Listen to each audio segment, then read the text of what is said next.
Yo, welcome back to the house where we talk news, celebrities, and hot topics. Listen, on today's episode of the House of Aaron, I want to go ahead and talk about some of your favorite YouTubers, podcasters, content creators.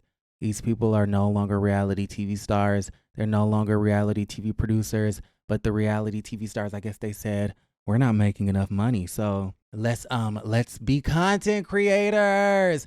Okay, Dr. Heavenly and Quad. You got Carlos King on his podcast. Nene Leakes on there telling Peter Thomas to mind his business, child. The reality TV stars turn YouTubers, podcasters, and content creators, they have officially gone wild, and we're going to go ahead and talk about it. Now, speaking of content creators, Teemu, that's right, the #1 free app in the App Store. Get to know it, because it's very similar to some of your other favorite shopping apps. But the thing about Teemu is that there are better deals and better pricing. Site-wide sales up to 90% off, free returns, free shipping. They have a policy that I was kind of shocked to see.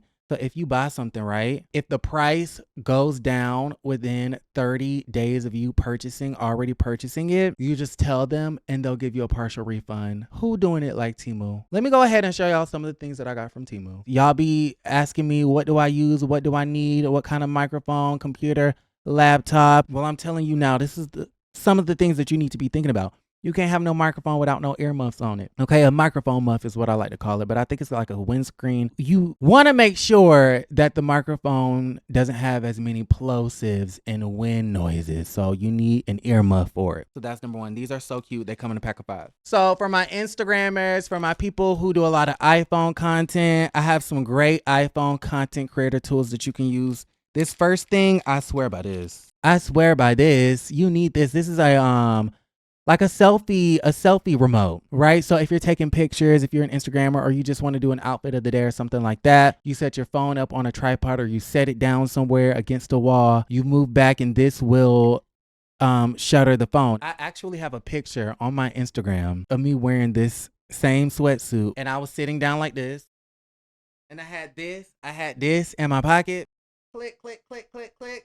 And I'm clicking it while it's in my pocket. Y'all see the TikTokers who have the microphones, because the iPhone microphone just doesn't do it. It doesn't do it justice. So you need one of these. This is like a lavalier, but it hooks up to your phone, right? So it's USB-C, okay? In case some of y'all have that new iPhone 15, which I don't have. So it has a USB-C. So what you do is, if you have a USB-C, you plug it into your phone. I don't have that yet. I have an iPhone 12 Pro Max. So it has a lightning port adapter. You stick that in there like this. You stick it into your phone like this. Okay, you see that? And then you put your lavalier on. You can hold it like this, like some of your favorite TikTokers, or you could do it like a real lavalier. Boom, boom, boom. And then you go into your voice app or whatever you want to do and record. And then you can either, I guess, record off your phone, selfie video, hey bitches, or you could use your camera and sync it up in post. Boom. I also got this from Teemu, baby. When I tell you, I'm telling y'all, if you want to be a content creator and you need stuff like this, go to Teemu, baby. If you have a MacBook, you know the MacBooks nowadays, they only come with 2 USB-Cs. That's not enough. You have all of these things that need to be hooked up to the computer, but you only have 2 ports. You need one of these, and it's fast, it's efficient, it's sleek, it's cute, and I got it from Teemu. XLR cables. Y'all know the XLR cables? I feel like I'm on HSN, QVC. Boom, boom, boom. Boom, boom, boom, boom, boom. Not only do they have electronics and techie stuff, but I got socks and underwears and like jewelry and, necklaces and like little studs. And, I like my little cheap, dainty, small jewelry and stuff like that. Y'all got to let me know how y'all feel about the situation. Now, I have a code, I have a link, I have a code, I have everything. Okay. This video is all about your favorite content creators, right? Let's start off with Nene Leakes. Nene Leakes, she's now a YouTuber. She's talking about Neone, and she's basically saying how I think she won't use his name, but she'll use his stories. And she won't directly say that he's a narcissist, but while talking about him, she'll like allude that that's who she's talking about. She's even going as far as to pay a assistant $2.50 to insert clips of him in her videos, even though they're no longer together, which I find to be weird. But why do I get this idea that Nene Leakes is calling this man a narcissist? Check this out. Lord have mercy. I did not know it was narcissists sitting on every corner around here. Narcissists are everywhere. And I have learned so much about the narcissistic man. At first, when people would say the word narcissist, I literally thought that they were saying like a person that's like more like cocky. No, no, no, no, no, no, no, no, no. This is a mental health issue. Now, for me personally, I feel like the person that's always yelling out narcissist is the narcissist. No tea, no shade. The person that's always yelling out, you're triggering me, is really the one being the triggerer. The one that's always talking about, you're gaslighting me, is the one that's always gaslighting. Now listen, I love that we're living in a day and time where these mental health terms, people are educating themselves on these mental health terms and what they are and how to spot them and yada, yada, yada. But I also kind of feel like people overuse these terms. And I kind of feel like the people who overuse them the most are those people. So why do I kind of feel like Nene, she's been on this whole, campaign for months talking about narcissistic men. And ladies, watch out for the narcissist. And be careful because he might be a narcissist. And this, that, and the third, and these are the signs. And I'm like, Nene, you might be the narcissist. You know about it so well. It might be you. So she goes on and she's telling the story about narcissism, narcissist men and stuff like that, and how they're liars and they're cheats and, et cetera, et cetera. And then she says that Peter went on to Michelle A.T. Brown's channel. And I didn't watch it. And I don't know what he was talking about. And I probably will never watch it. But according to Nene's channel, Nene said that he went up there and started talking about her relationship with Neone, saying, he doesn't know really where they stand because one day they're together, the next day they're not, or one day they're getting along, the next day they're not. And he doesn't know really how to feel about the situation. Check this out. Peter Thomas was on ATLian with Michelle, and he had said that Nene and Yanni, they go back and forth. They're together, they're not together, they're together, they're not together. They go back and forth, they go back and forth. And I just think that people sometimes get the wrong information and get the wrong message because they're hearing it from one side. Like if that's your friend, then your friend is likely telling you their side of the story. You need to mind your business, okay? Because you don't know the backstory, Peter. So you need to get your story right and get your facts right before you start engaging in someone else's relationship. Oh my God. Did you see Miss Nene Leakes talking about how Peter needs to mind his business? Now, listen again, I did not watch the interview with Michelle A.T. Brown and Peter Thomas, okay, formerly of the Real Housewives of Atlanta, the ex-husband to Cynthia Bailey. But according to what Nene said, I don't think what he said was that bad, talking about some mind your business. And listen, y'all gonna say I hate Nene Leakes and I'm always, misunderstanding her and I hate her and yada, yada, yada, yada. But the thing for me is I hate it when reality TV stars tell people, mind your business.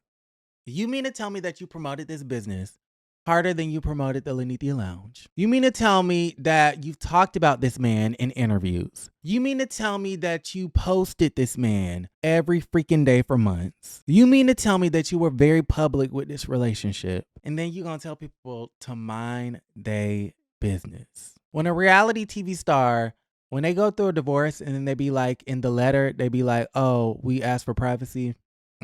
You make money off of people being invested in your business. So then to turn around and say and tell somebody, mind your business, when you've made a fortune off of us being invested in your business, that doesn't fly with me.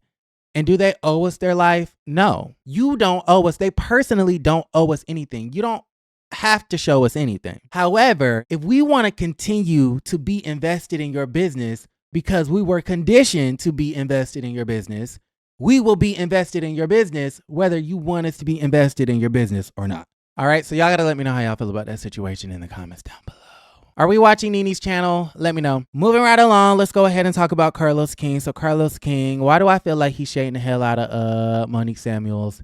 Check this out. I know what it's like to cast somebody to be the face of a show and it flopped. And before y'all say names, leave me alone. I didn't say nobody's name, child. So it seems to me like he's talking about Miss Monique Samuels. She was the face of Love and Marriage DC and it flopped. My question is he calling Monique a flop? Or is he calling the show a flop? I mean, I'm just saying. I'm just asking. Is the show a flop or is Monique a flop? Now, in my personal opinion, Carlos King has had some really good shows. Like, is he the one that did Hollywood Divas? Because that was a good show. Hollywood Divas was a good show. Is he the one that did Styling Hollywood? Because that was a cute show. Isn't he the one that did BET Encore? Because that was a great show. So I love Carlos King, and he's very talented, and he's very good at what he does. But I would hope that he's saying that the show is a flop and that Monique is not the flop, because the show kind of is a flop. I don't even think the second girl in command, now that Monique is gone, I think the new star of the show is Ashley Silva. And she's even going to Twitter talking about how she wants to quit the show. And she's done that multiple times.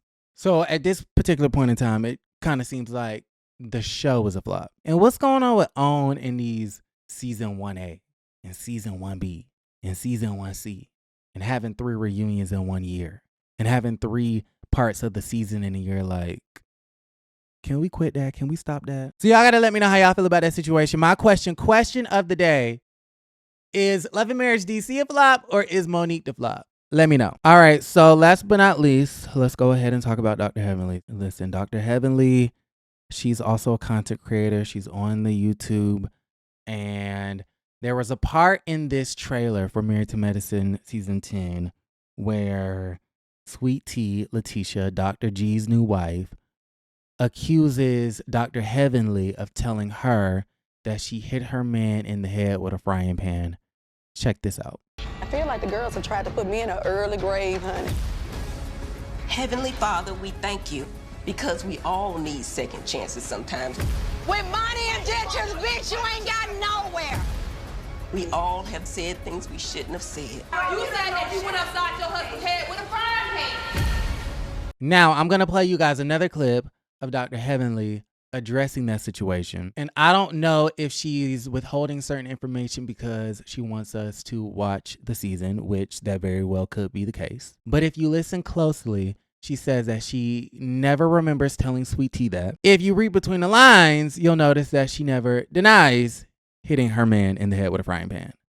Check this out. The little girl, Sweet Tea, Dr. G's new wife, talking about, I hit my husband in the head with a pan. It's, I don't remember doing that now. And I'm going to tell you, if I did say that to her, it was outside of the show. So y'all always talk about stuff and bring it to the show. But I'm thinking like, I was probably giving an example. It's wrong to hit anybody. You know what I mean? And they talking about training people up the way they should go. But I bet you if I did hit him in the head with whatever he did that night, and that was when we first got married, I bet you ain't do that shit no more. But my point with Sweet Tea was that she want to bring up stuff. If a man really he don't hit you back. That's all. I'm gonna go on with that. We're not gonna talk about that. Why you not denying it, Heavenly? Heavenly, why you ain't denying it? Was there domestic, like the way she was speaking about it, she made it seem like it could be true. The way she was speaking about it, she made it seem like there was a possibility that she really could have hit her man. And then gonna talk about if he's a real man, then he wouldn't hit her back. So that's really interesting. Okay, second question of the day. Do you think Dr. Heavenly is violent? Okay, let's answer that in the comments down below. Moving right along. Quad Web is on Dr. Heavenly's channel, and she's talking about the fact that she felt blindsided and disrespected by Dr. G's fiance, now wife, joining the show. So let me give you guys some backstory. Quad was married to Dr. G. They were starring on Married to Medicine. They had a nasty divorce, and he went on about his life, and Quad stayed on Married to Medicine, right? Now, years later, Quad is still on Married to Medicine, but they brought back her ex-husband, Dr. G, and his fiance, and they're now getting married on the latest season, season 10 of Married to Medicine. Quad is saying that she feels blindsided and disrespected by this decision to have Dr. G and the new wife on the show with her. Check it out. I feel disrespected, and you know, though the conversation was never had with me, and I've been a staple on this show since conception. I don't think it's ever happened before, from my knowledge, from my memory, where I've seen a reality TV show have a marriage, they get a divorce, the man leaves, the woman stays on the show, they bring back the husband years later and a new wife, and have the new wife interacting with the old wife. I've never seen that before. And I do agree with Quad. It is a bit disrespectful. But at the same time, it's messy reality television. And they want drama.